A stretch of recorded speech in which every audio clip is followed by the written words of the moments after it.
হিসাব বিজ্ঞান বিভাগের অনার্স তৃতীয় বর্ষের প্রিয় শিক্ষার্থীরা, আশা করি এই মুহূর্তে যে যেখান থেকে এই ভিডিওটি দেখছো তারা তোমরা সবাই ভালো আছো।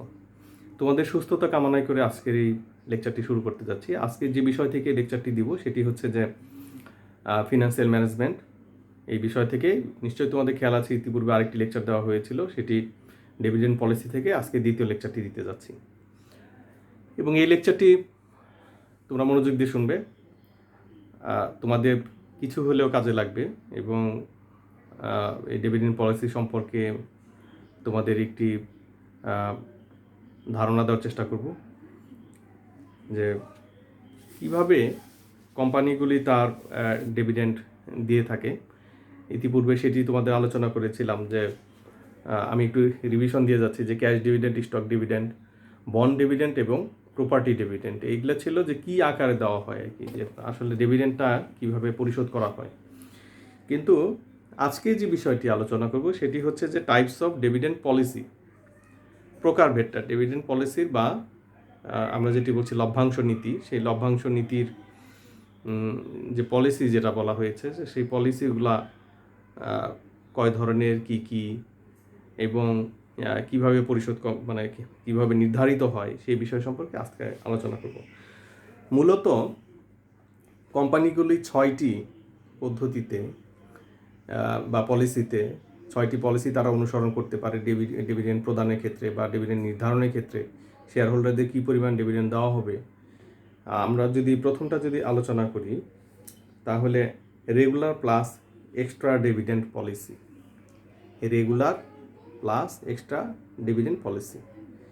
তো এই যে রেগুলার প্লাস এক্সট্রা ডিভিডেন্ড পলিসিটা আসলে কী জিনিস, তোমরা জানো যে এই বিষয়টি সম্পূর্ণ ইংরেজিতে, কিন্তু আমি বোঝানোর জন্য কিন্তু তোমাদেরকে ইংরেজিতে লেকচারটি না দিয়ে আমি বাংলায় দিচ্ছি, প্রয়োজনে আমি ইংরেজি শব্দগুলো ব্যবহার করব। তো এখানে মূলত যেটি হয় সেটি হচ্ছে যে dividend payable at the usual rate is called as regular dividend policy. This type of policy is suitable to the small investor, retired person and other. If the company earned additional profit, it will provide extra dividend to their shareholders. On the contrary, if the company incurred loss, then the company provide regular dividend amount to their shareholder.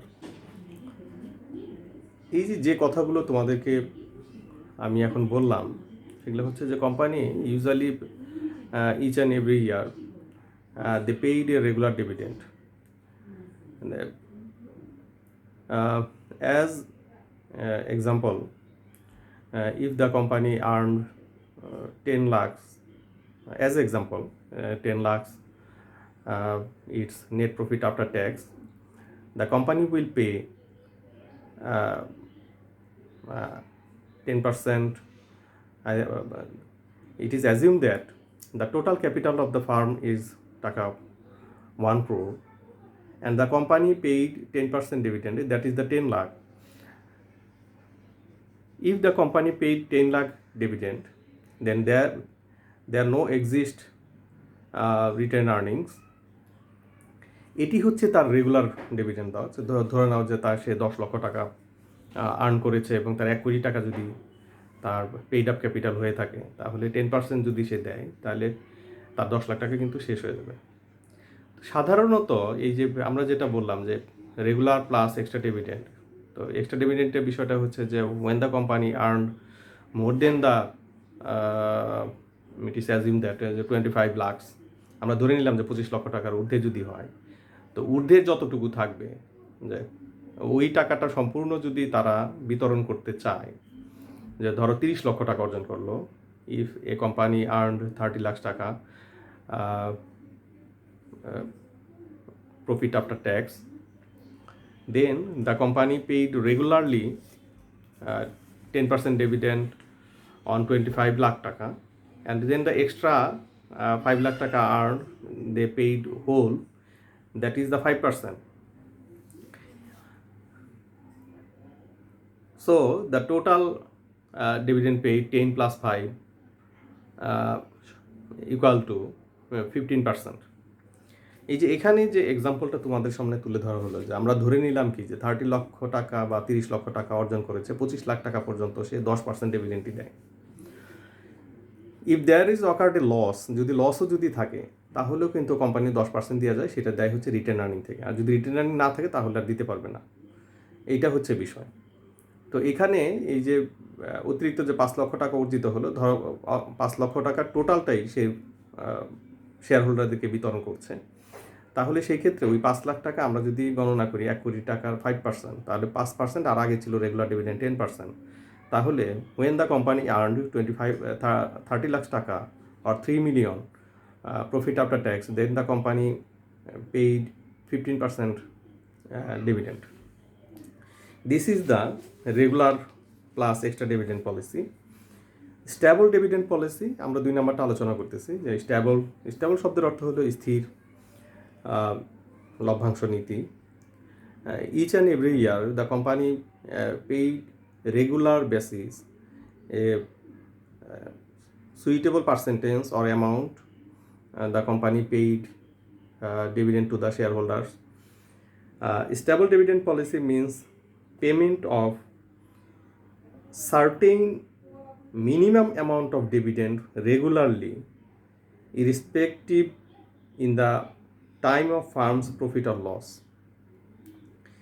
তো আমরা যেটি বলছি সেটি হচ্ছে যে company এই stable dividend পলিসির ক্ষেত্রে 2 রকমের হতে পারে। একটা হচ্ছে যে সর্বদাই পার্সেন্টেজটা স্থির থাকতে পারে, অথবা তোমার এই ডিভিডেন্টের পরিমাণটা স্থির থাকতে পারে। যেমন ধরো প্রতি বছরই সে 10 লক্ষ টাকা ডিভিডেন্ড দিবে, অথবা 10% on it's paid up capital, সেটিও হতে পারে। এই জন্য এখানে 2টি বিষয় খেয়াল রাখতে হবে, যে একটি হচ্ছে যে stable percentage of dividend or stable amount of dividend.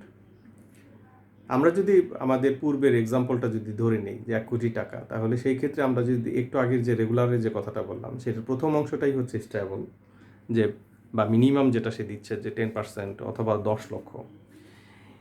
তো এখানে 2 রকমের বিষয় হতে পারে, যেটি অলরেডি বলেছি, যে কোম্পানি আইদার সে পার্সেন্টেজটা স্থির করে রাখবে, সে যাই ইনকাম করুক, যে তার minimum percentage of income or percentage will paid as dividend whatever it's earned. And another is the amount of dividend. This is the amount, not the percentage. It depends on the policy of the company board of directors and the management. They are properly guided by the dividend policy, and the financial manager it implemented. And it also depends on the shareholders, because every and each declaration of dividend is approved by the shareholders in the annual general meeting, which is called the AGM. So stable dividend policy is another policy.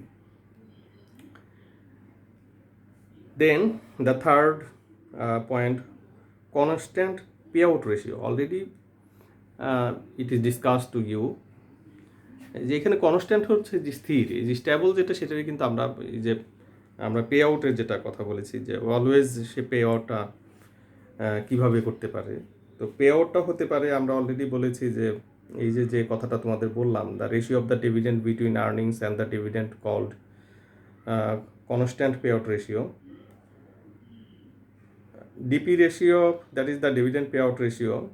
This ratio is dividend payout ratio, we know DPS divided by EPS into 100. If the percentage is constant, then it is called the constant dividend payout ratio. And then fourth, irregular dividend policy. What is the irregular?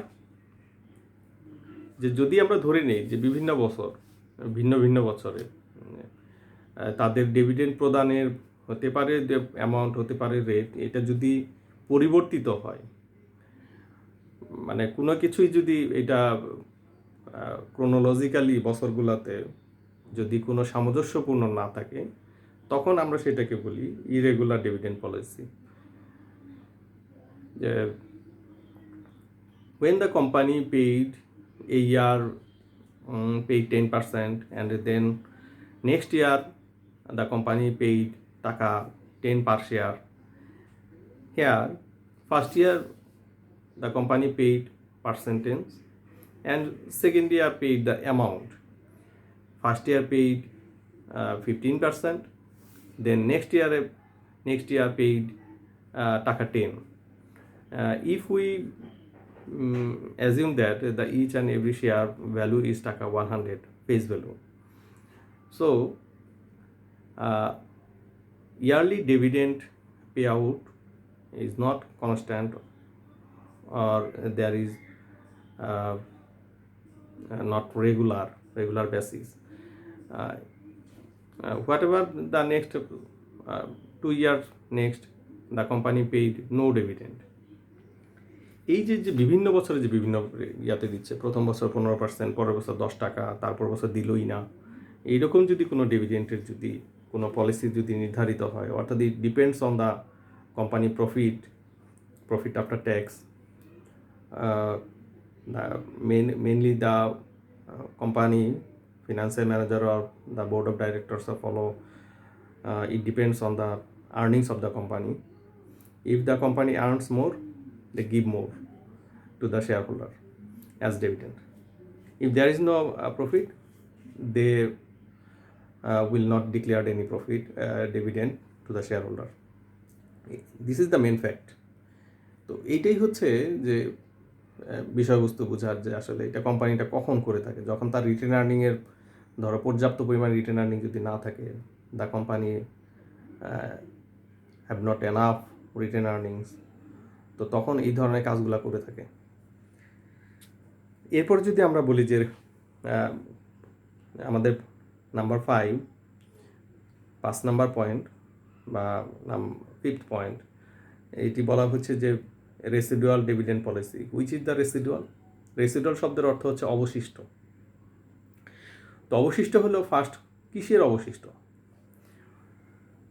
First the financial manager focus on the demand of the money in the internal finance of the company.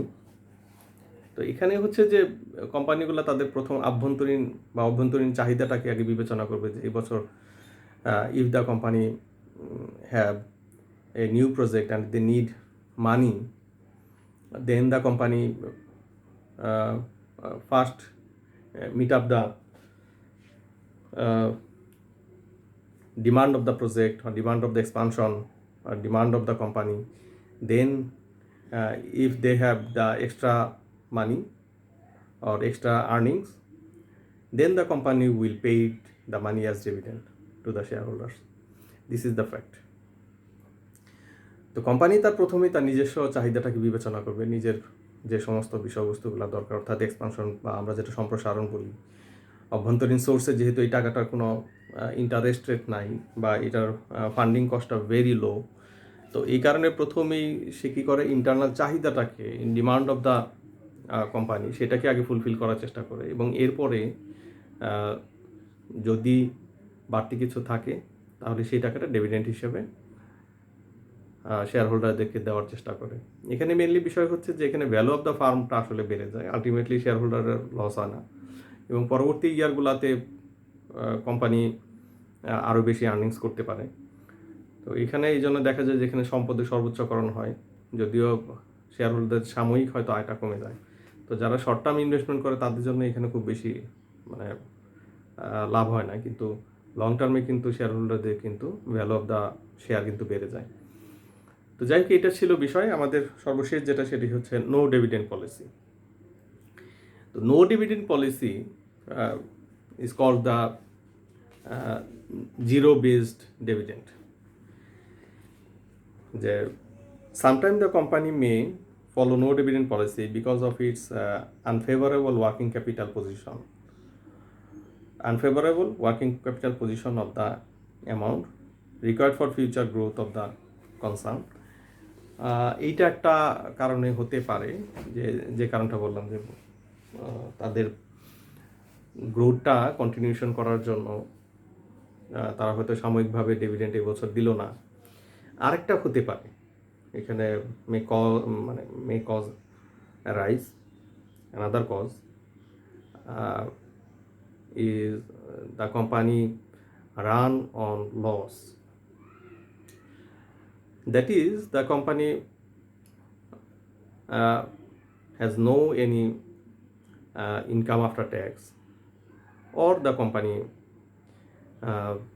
run the company on loss.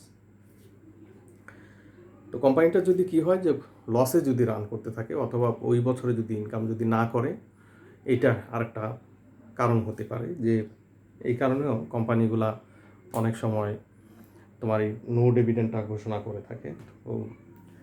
তো এই mainly এই দুইটা কারণকে আসলে focus করা হয়। যে একটি কারণ হচ্ছে যে কোম্পানির যদি নিজস্ব চাহিদায় যদি থেকে যায় তাহলে সেই ক্ষেত্রে সে ডিভিডেন্ড নাও দিতে পারে। আরেকটি কারণ হচ্ছে যে যদি কোম্পানিটা লসে যদি রান করতে থাকে, অর্থাৎ তার রিটার্ন আর্নিংও এখানে নাই, they have no enough money provide regular dividend or the constant dividend.